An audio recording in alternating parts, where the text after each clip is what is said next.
제가 중고등부를 가르치면서 한 가지 깨달은 것이 있습니다. 제가 처음에 남부천교회 왔을 때는 제가 가지고 있는 많은 신학적 지식 그리고 새로운 것들을 많이 알려주기 위해서 늘 신선한 그런 말씀을 전해준다는 일념하에 매주 새로운 것을 전해주려는 그런 시도를 했습니다. 근데 놀라운 것은 이 녀석들이 들어도 까먹는다는 거예요. 그래서 며칠간 조사를 해봤더니 길어야 이틀, 대부분은 하루 정도면 다 잊어버리더라고요. 그래서 다음 주에 지난주 했던 거 또 물어보면 또 모르고, 다음 주에 또 지난주 했던 거 물어보면 또 모르고 그러더라고요. 그래서 제가 늦게 깨달았어요. 이제 2년 다 돼가니까 깨달은 게 뭐냐면, 안 되겠다. 반복해야 되겠다. 가장 기본적인 것을 반복해야 되겠다. 그런 결론에 제가 들어섰어요. 그래서 몇 달 전부터 계속 가장 기본적인 내용을 계속 반복해야 되겠다. 언제까지요? 알아들을 때까지 계속 해야 되겠다. 그래서 계속 얘기하고 있습니다. 그 주제가 바로 가장 기본적인 주제가 하나님, 인간, 죄, 구원. 그거에 관한 주제를 계속해서 반복을 하고 있습니다. 그 순서에 의해서 오늘 그 죄라는 제목 가지고 여러분과 나누는 것인데요. 그 연합예배 때에 어떤 대상으로 말씀을 전해야 할까 항상 고민이지만 사실 중고등부에 맞춰서 제가 준비를 했지만 사실 성도님들에게도 이 죄라는 주제는 굉장히 중요하고도 가장 기본적인 주제라고 생각을 합니다. 그래서 공교롭게도 오늘 또 오전에도 그 의인은 하나도 없다라는 아주 죄에 관한 설교를 했는데요. 또 다시 오후 예배 때 이렇게 죄에 대한 설교를 해서 조금 염려스럽긴 하지만, 그러나 저는 이렇게 생각합니다. 우리가 어떤 죄에 대해서 장면은 다 안다고 생각하지만 사실은 아는 것도 얼마나 더 정확하게 아느냐는 굉장히 중요한 문제라고 생각을 합니다. 우리가 어떤 것을 모르고 어떤 일을 행하려고 할 때 방향이 잘못되면 엄청난 에너지 소모를 해서 다시 과거로 돌아가야 되는 그런 불상사가 일어나는 것이죠.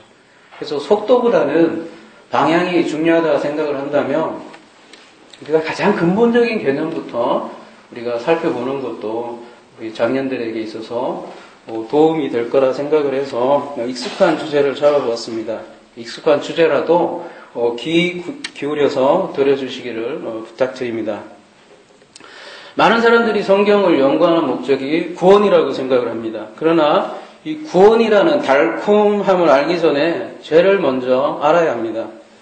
구약의 선지서는 반드시 심판부터 내용이 언급이 됩니다. 심판 후 회복이 주어지지 회복부터 주어지는 경우는 없습니다. 죽음 없이 부활이 없고 예수 없이 성령이 없고 고난 없는 영광은 없습니다. 죄를 알지 않고 구원을 얻으려고 하는 생각은 어리석은 생각입니다. 죄의 처절함을 알지 못하는 사람은 구원을 말할 자격이 없습니다. 로마서 8장 24절에 보면요. 7장 24절에 보면요. 오호라 나는 공고한 사람이로다. 이 사망의 몸에서 누가 나를 건져내랴. 왜 사도 바울이 이토록 절규를 합니까? 사도 바울이 여러분보다 죄를 더 많이 지어서 이런 말을 하는 것이라고 생각을 합니까? 진짜 죄가 무엇인지 알기 때문에 이렇게 절규하는 것입니다. 죄에 대해서 알지 못한다면 하나님의 도움도 찾지 않습니다. 죄를 모르면 구원을 알 수가 없습니다. 왜냐하면 구원은 결국 죄로부터 해방입니다. 그래서 사도 바울도 로마서에서 구원을 논의하기 전에 죄에 대해서 장황하게 다룹니다. 그는 하나님의 의를 말하기 전에 로마서 3장 10절에 의인은 없나니 하나도 없다. 그런 결론으로 맺고 그 다음 하나님의 의를 얘기를 합니다. 그러므로 죄를 알아야 우리가 구원을 받습니다. 우리 학생들에게 죄가 뭐니? 이렇게 물어보면 대부분은 그렇게 생각해요. 뭔가 잘못한 거요. 잘못한 거요. 잘못한 거요. 그렇게 대답을 합니다. 그리고 학생들뿐만 아니라 장년들에게도 물어보면 대부분은 율법을 어긴 것 그렇게 정도로만 생각을 하는 것 같습니다. 그리고 일반인들도 대부분 보면 죄라고 생각을 하면 죄가 뭐냐 이렇게 물어보면 대부분은 교통법규를 어기는 것 혹은 간음한 것, 도둑질한 것, 살인한 것 그런 것들을 죄라고 생각을 하죠.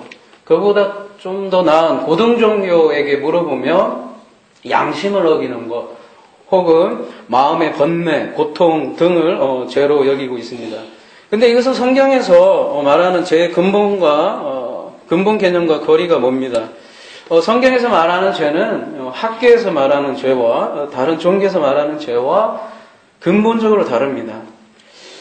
여러분, 죄는 계속 회개한다고 해결될 문제가 아닙니다. 정확히 죄를 알아야 죄로부터 해방되는 것이죠. 그리고 죄가 무엇인지 정확히 알아야 우리가 사실 죄를 범하지 않는 거예요. 오늘 말씀을 통해서 여러분 죄 문제를 근본적으로 해결하기를 소망합니다.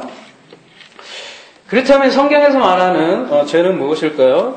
성경에서 말하는 죄는 구원과 밀접한 관계가 있습니다. 하나님과 밀접한 관계가 있다는 거예요. 여러분, 구원은 뭡니까? 저는 개인적으로 구원은 한마디로 하나님과 하나 되는 것이라고 생각을 합니다.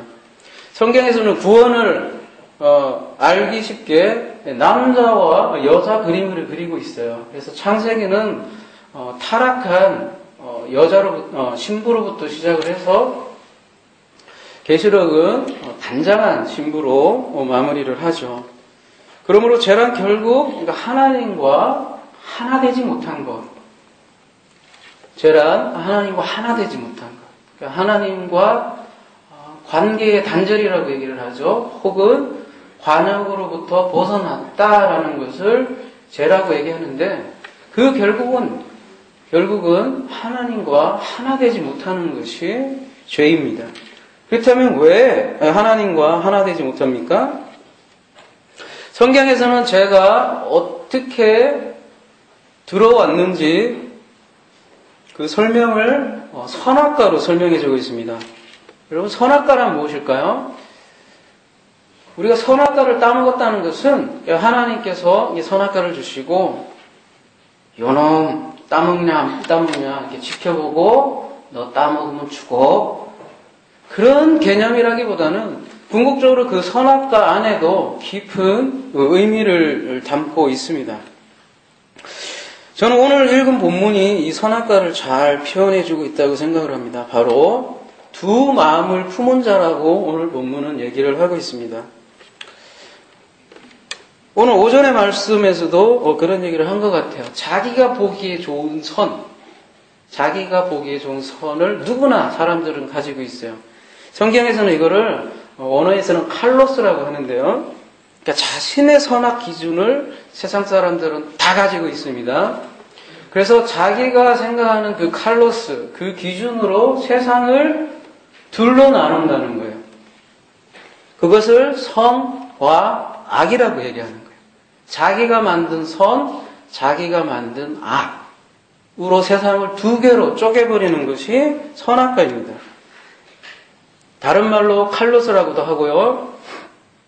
그래서 사람은 모두 두 마음을 품습니다. 그래서 이렇게 할까 저렇게 할까 늘 고민 속에 빠져있고 선택의 기로에 빠져있죠. 그게 사실은 우리 모든 불행의 원인이에요. 갈등과 염려와 고민이 사실은 한 마음이면 고민할 거 없거든요. 늘 자러 갈까 우러 갈까 고민이 있는 거예요.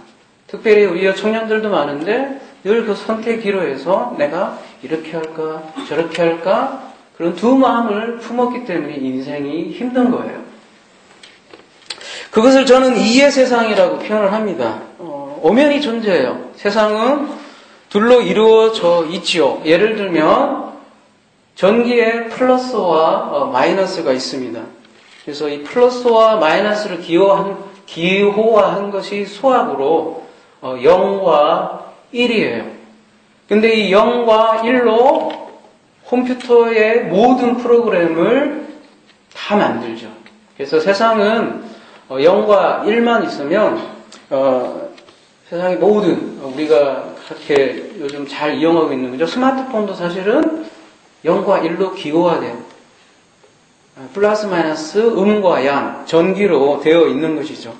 그래서 조상들도 굉장히 지혜가 있어요. 그래서 세상을 음과 양으로 세상의 모든 철학을 다 표현을 했죠. 그래서 우리나라 태극기도 사실은 이 음과 양, 이 태극이 음과 양으로 표현한 것인데 이 음과 양의 다이나믹한 서로 맞물려 있는 것을 표현한 게 태극기지요. 그래서 세상이 이렇게 구성되어 있다는 것을 깨달은 사람들이 그 일부분의 그 진리를 표현해 놓은 것이 이렇게 종교 체계입니다. 그래서 종교 체계는 항상 세상을 선과 악으로 나누죠. 그렇게 종교의 아이콘으로 등장한 성경에서 등장한 부류가 누구입니까? 바리새인이죠. 우리가 바리새인 하면 위선을 떠올립니다. 위선. 근데 위선이요, 여러분 성경 그 한자를 잘 살펴보십시오. 그러면 행할 위자고 선할 선자예요. 놀랍게도 위선이라는 것은 선을 행하다라는 뜻입니다. 뭐 가면을 쓰다 이렇게 많이 생각을 하지만 한자 자체는 선을 행한다는 거예요. 그러니까 바리새인은 선을 행하지 않은 것이 아닙니다. 그런데 예수님은 그런 바리새인들을 독사의 자식이라고 욕을 하셨습니다. 왜 그랬습니까? 문제는 그들의 기준으로 선을 행한 것입니다. 여러분 바리새인, 바리사이의 뜻은 분리하다라는 뜻입니다. 원어가 이 둘로 분리하다라는 뜻이 바리새인입니다. 그래서 그들은 분리자라는 뜻입니다. 분리자라는 뜻이 무엇입니까? 모든 것을 둘로 나누어서 생각을 하는 거예요. 뭐뭐 하라, 뭐뭐 하지 마라. 이것은 정결해, 이거는 부정결해. 그러니까 정결법이 그렇게 발달되어 있죠. 그래서 성경에서도 없는 정결 규례를 그렇게나 많이 만들고 성경에도 없는 그렇게 안식일 규례를 그렇게도 많이 발달시켜서 만들었죠. 그래서 예수님께서는 오히려 왜 너희들이 이렇게 멍에를 씌우냐 그렇게 해서 질타하셨던 것이죠. 그러니까 선을 행한 게 문제가 아니라 그들이 생각하는 선을 행했다는 게 문제인 것이죠. 그리고 자기들이 생각하는 그 선, 악의 기준으로 세상을 쪼개서 생각을 하는 것이죠. 근데 창세기 1장에 보면 하나님은 모든 것이 보기에 좋았다라고 하십니다. 심지어 여러분 창세기 창조 5일째 보면 바다 짐승이 등장을 해요. 이 바다 짐승의 원어로 보면 탄닌이라고 되어 있어요.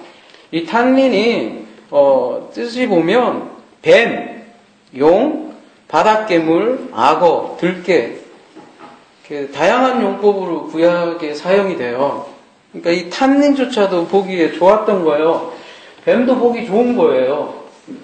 모든 것은 선하시죠. 그래서 사실 구원은 이 창세기 1장으로 이렇게 돌아가는 것이 구원입니다.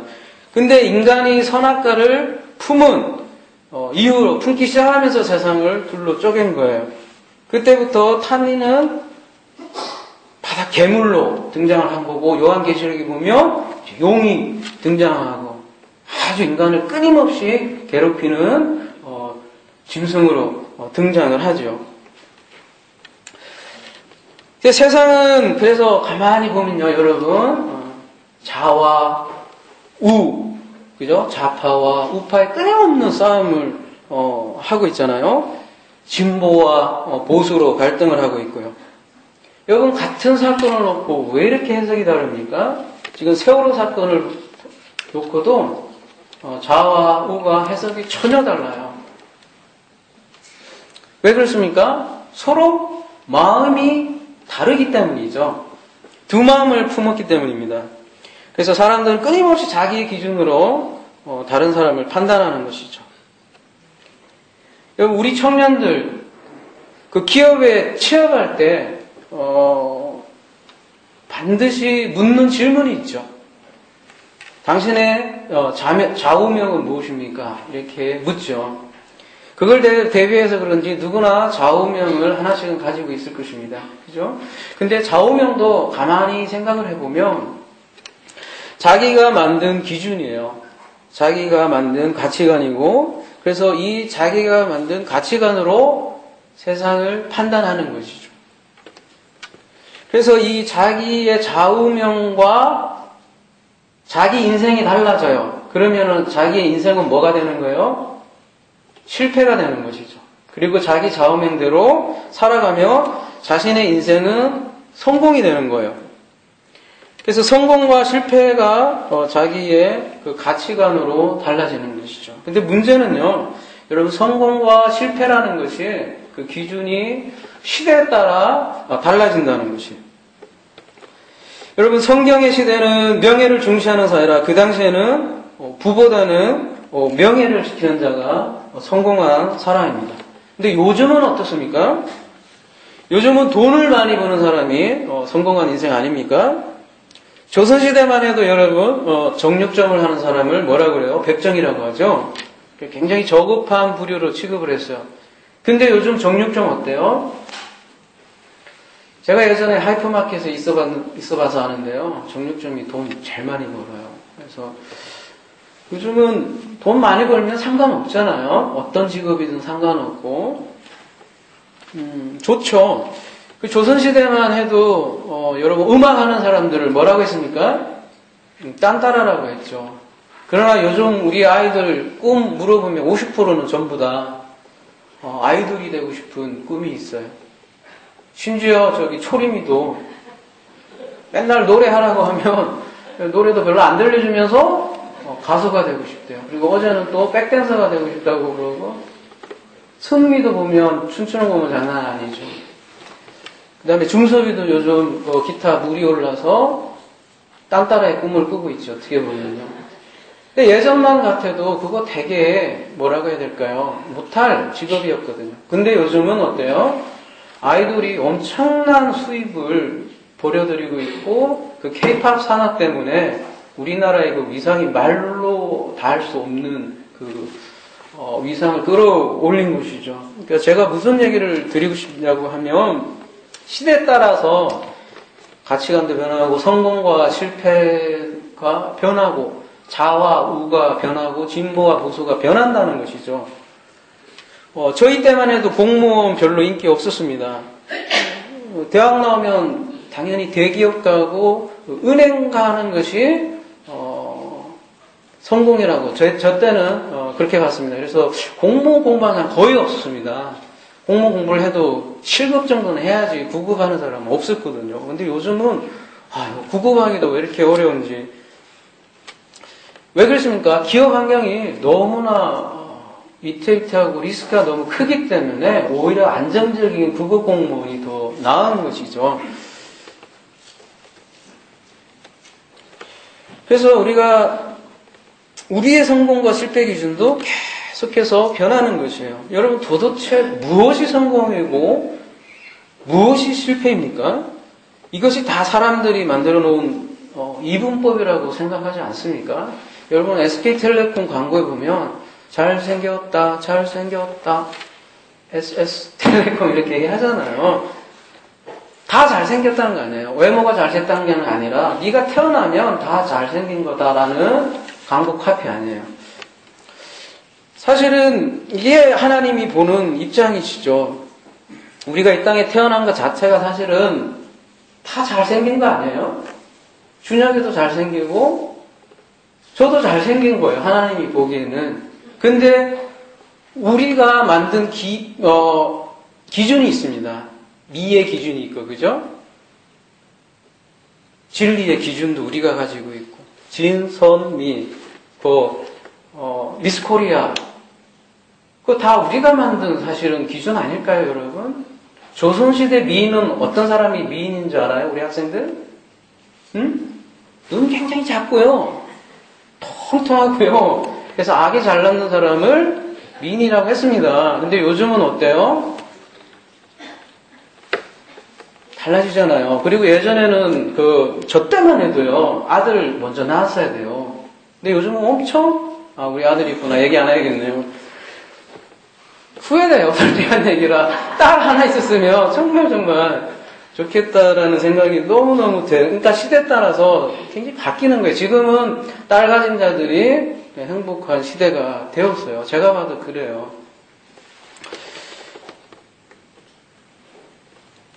그래서 우리가 가진 기준이라는 것이죠. 심지어는요, 여러분, 장애인의 경우도 저 사람은 불행하다라고 여러분은 생각할지 모르겠어요. 근데 엄밀히 따져보면요, 그 사람들 항상 웃거든요. 진짜 누가 행복할까요? 여러분이 과연 행복할까요? 아니면 우리가 볼 때 정말 아무 생각 없는 그 사람이 행복할까요? 그건 모르는 거예요. 그러니까 우리의 기준으로 사람들을 판단하고 저 사람은 행복할 거야? 저 사람은 행복할 거야? 우리가 판단을 한다는 것이죠. 여러분 심지어 종교에서도 마찬가지입니다. 종교 안에 이 선악과는 바로 이혼론이라는 선악과가 있어요. 그래서 몸과 영혼을 분리해요. 그래서 몸은 저급하고 영혼은 고귀하다는 것이 아주 옛날 옛적부터 내려오는 이혼론입니다. 그래서 영혼만 소중하다라는 것이죠. 그래서 거기에서 나오는 것이 뭐냐면 경건주의, 금욕주의라고 그래요. 교회에 와서 봉사하는 것만 경건하고 소중하고, 그러니까 우리가 기도하는 것 그런 것만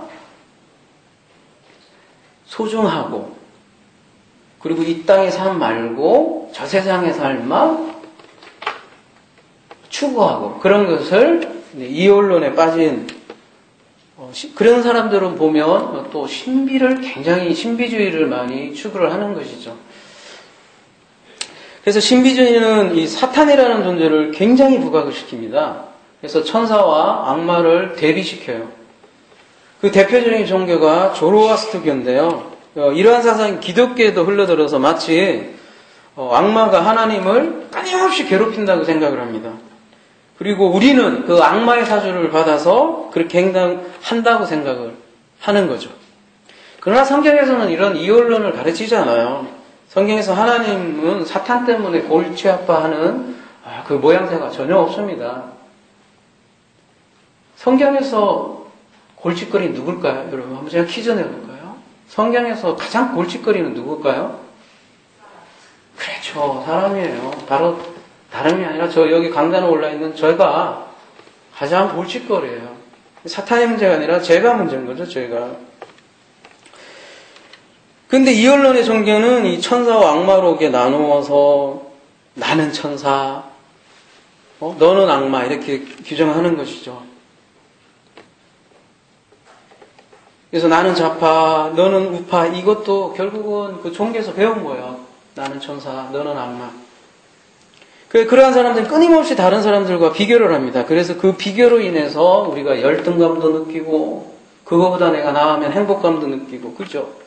종교생활도 그래요. 비교를 해요. 야, 열심을 내서 저 사람보다도 더 열심히 해. 그러면 나는 뭔가 하나님과 관계가 좋은 것 같고 행복해하고 비교하고, 거꾸로 나는 아무리 봐도 저 권사님, 장로님보다 아무리 봐도 나는 신앙생활 못해. 아이고 나는 아무리 봐도 나는 신앙이 없나 봐. 믿음이 없나 봐. 이렇게 비교한다는 것이죠. 그게 우리가 가지고 있는 우리 안의 선악과라는 것이에요. 근데 문제는 자신의 선보다 못한 것 같으면 그 사람을 심판한다는 것이죠. 비교만 해도 그나마 다행인데 그 다음에 이어지는 게 심판한다는 거예요. 저 사람은 왜 저래? 저 사람은 왜 이걸 안 해? 저 사람은 왜 봉사 안 해? 저 사람은 왜 기도 안 해? 끊임없이 심판한다는 것이죠. 그리고 그 사람을 또 그거보다 더 넘어가면 그 다음은 어떻게 돼요? 원수가 됩니다. 원수가. 그래서 이렇게 사실 세상은 이혼론으로 가득한 사실 사탄적 시스템이에요. 바로 이 이혼론이야말로 근본적으로 사탄적 시스템이에요. 이러한 세상에 요한복음 3장 16절에 하나님이 세상을 이처럼 사랑하사 세상을 이러한 세상을 이렇게 사랑하사 독생자를 주셨다라고 그렇게 말씀을 하십니다. 근데 이 독생자라는 원어는 모노게네스인데요. 모노라는 것은 여러분 모노드라마 할 때 하나잖아요. 게네스는 뭐냐면 그노시즘 할 때 영지주의자가 할 때 뭐 알다라고 하잖아요. 그노스코가 뭐 알다라는 뜻이에요.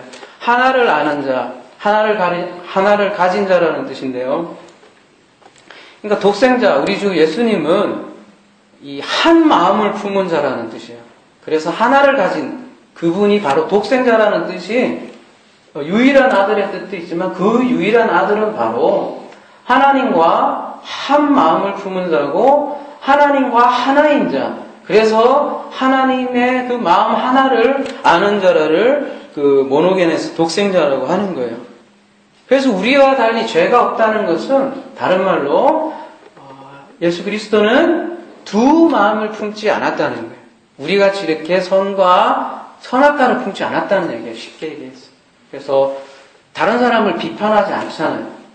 진리는 진리, 그거는 얘기는 했지만 원수를 위해서 죽으시고 원수를 내 이웃처럼 사랑하라고 그렇게 얘기하신 분이 하나님이잖아요. 그것이 어떻게 해서 가능하겠어요? 원수를 이분법으로 보지 않고 내 이웃으로 그냥 봐버리는 거죠. 그냥 하나로 보는 거예요. 그래서 예수님은 죄의 모양을 가지고 왔으나 죄는 짓지 않은 것이죠. 그러니까 예수님은 한 마음을 품으셨으니까 곧 하나님의 마음인 거죠. 제가 자주 표현하는 표현으로 이 세상은 이의 세상이에요. 이 선악과 세상이에요. 이 이의 세상에 일이 오신 거예요. 일이. 그래서 예수님은 우리의 이의 언어를 사용할 수밖에 없잖아요. 우리의 세상은 모두가 양으로 되어 있고, 그죠? 플러스 마이너스로 되어 있고, 모든 것이 그렇게 되어 있어요. 좋다, 나쁘다. 잘생겼다, 못생겼다, 성공했다. 세상은 그렇게 구성되어 있는 것 같지만, 하나님은 그렇게 둘로 되어 있는 그거를 남과 여자가 하나 되듯이 하나로 보라는 얘기예요. 그래서 예수님은 그 하나를 가르치려고 이 땅에 오신 것이죠. 그 하나가 무엇이었습니까? 최종 결론은 사랑이었죠. 근데 바리새인은 어떻습니까? 율법을 하라, 하지 말라로 분리를 한 것이죠. 그래서 율법은 우리에게 이웃이 될 수도 있고요. 원수가 될 수도 있습니다. 율법을 하라, 하지 말라 이렇게 되면 나를 끊임없이 고소를 해요. 하라 하지 말라 하면 나에게 끊임없이 멍해가 되고 수고가 돼요.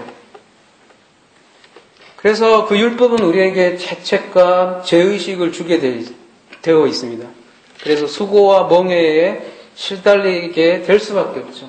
그러나 그 율법을 하라 하지 말로 거기에서 탈피해서 죄와 사망의 법이라고 그래요. 그거를 하라 하지 말래서. 로마서 7장은 그런 내용이잖아요. 근데 그걸 생명의 법으로 내가 받아들이면 그때부터는 성령의 법이 되는 거예요.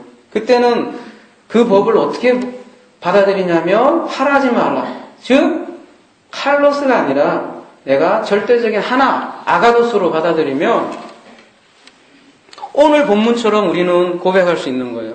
내가 두 마음을 품는 자들을 미워하고 그 다음에 주의 법을 사랑하나이다. 여러분 율법을 드디어 그때는 사랑하게 되는 거예요.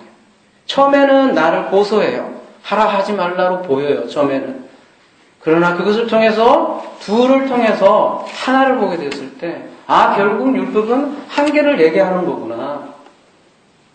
그래서 내 안에 선악과가 없어질 때 그 율법이 얼마나 귀하고 사랑스러운 건지 이렇게 고백하게 되는 것이죠.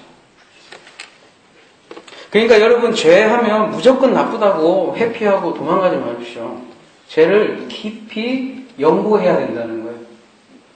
그래야 구원이 무엇인지 알 수가 있습니다. 그것이 하나님이 우리에게 선악과를 주신 이유입니다. 하나님이 무슨 억한 심정이 있어서 이 선악과를 주고 이놈들 따먹나 안 따먹나 지켜볼 거야. 따먹으면 죽여버릴 거야. 그렇게 할 하나님이겠습니까? 선악과 주신 이유가 있다는 거예요. 우리 이 세상을 플러스 마이너스로 남과 여자로 다 나눠졌던 것처럼 선악과를 주신 이유도 있다는 것이죠. 남자와 여자로 만들어 놓은 것도 그것을 통해서 하나님과 우리 관계를 알아먹으라고 우리 남자 여자 관계를 주셨다는 것이죠. 근데 그걸 모르고 그냥 남자 여자 데이트만 하고 결혼하고 죽으면 우리는 하나님의 마음을 알 수도 없고 뜻도 알 수도 없고 구원과는 거리가 먼 것이죠.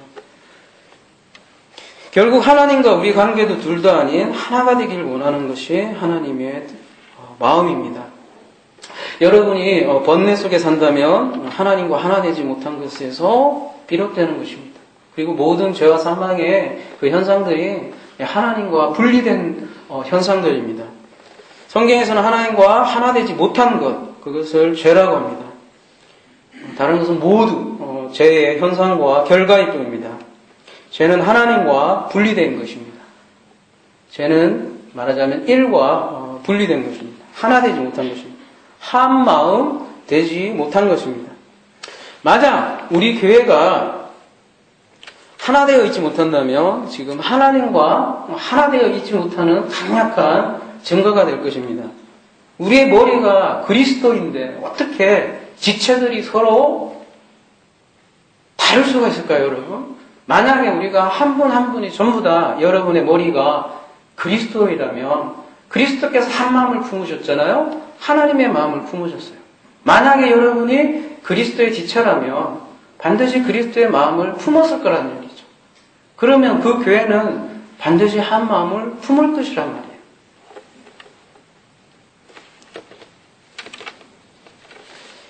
그러므로 교회 안에서 우리 둘로 나누지 맙시다. 다른 사람을 자신의 가진 선악과로 비교, 비판, 심판하지 않았으면 좋겠습니다.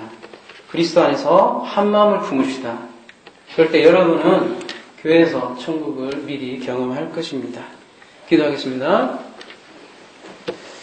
사랑이 많으신 하나님 아버지 은혜 참으로 감사합니다. 우리 주 예수 그리스도께서 이 땅에 오셔서 보여주는 것은 하나님과 한마음 되는 그 한마음을 보여주시고 원수도 사랑하는 그것을 보여주셨다고 성경은 가르치고 있습니다. 하나님 아버지, 저희가 하나님과 하나 되지 못하는 이유는 저희들 안에 가지고 있는 선악과 때문임을 저희들이 말씀을 통해서 나눴습니다. 우리 안에 있는 이런 선악과로 인해서 다른 사람을 멸시하고 비교하고 비판하지 않게 해주시고 오로지 심판자는 하나님임을 저희들이 인정하고 있는 그대로 품어서 우리 교회가 그리스도 안에서 하나 되기를 간절히 소망합니다. 우리 주 예수 그리스도 이름으로 기도드립니다. 아멘.